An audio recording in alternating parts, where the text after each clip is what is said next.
Where does goodness come from?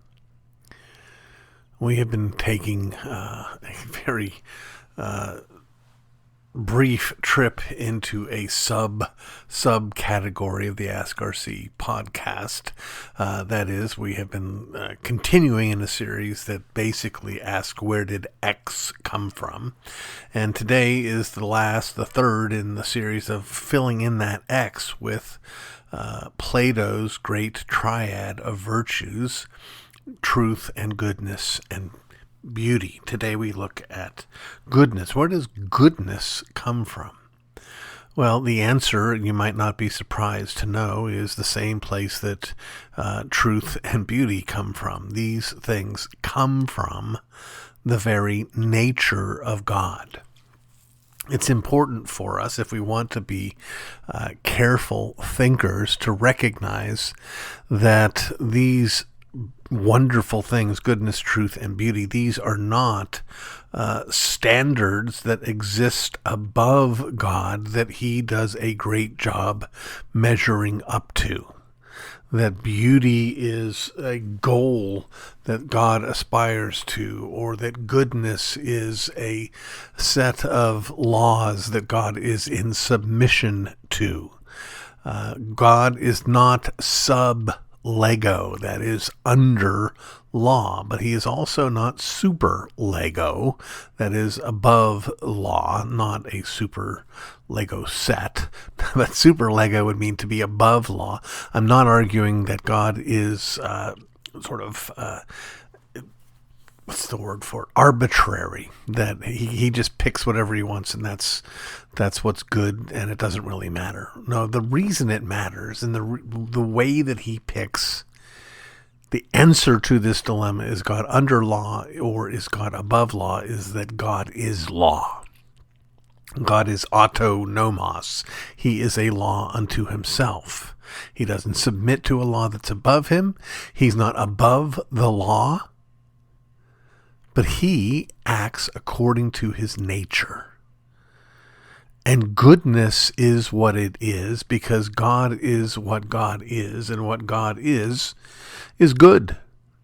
He is the source of goodness. He is the being of goodness, just as he is the being of truth and beauty. It's not a mere descriptor of him, but it is essential to him. Now, one of the things that follows from this is if you take him out of the equation, you take goodness out of the equation. The two are not just intimately connected, they are organically one. They are one thing. And so to remove one is to remove the other. Take away goodness and God is not God. Take away God and goodness is not goodness. It doesn't exist at all. My goodness gracious. Which means, again, if you deny that there is a God, you have no way to assert any standard for what is good. People may, by and large, agree that health is good or prosperity is good, but there are other people who take the opposite view.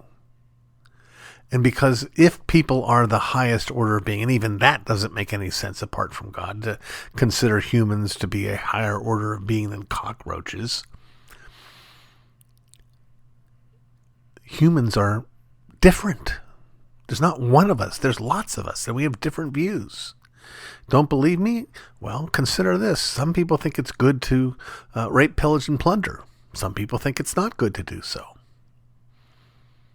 If there is no one above us establishing the standard, then neither one of us can be right. Not both of us can be right, but rather neither one of us can be right. That's the subtle way that relativism collapses in on itself. We think that the value and the virtue of relativism, in this context, ethical relativism, there's no good and bad, there's only your good and your bad, is that it allows for peace, and we each can have our own. But the reality is none of us can have any at all. It's gratuitous. to assert X is good if all good means is I prefer it over that?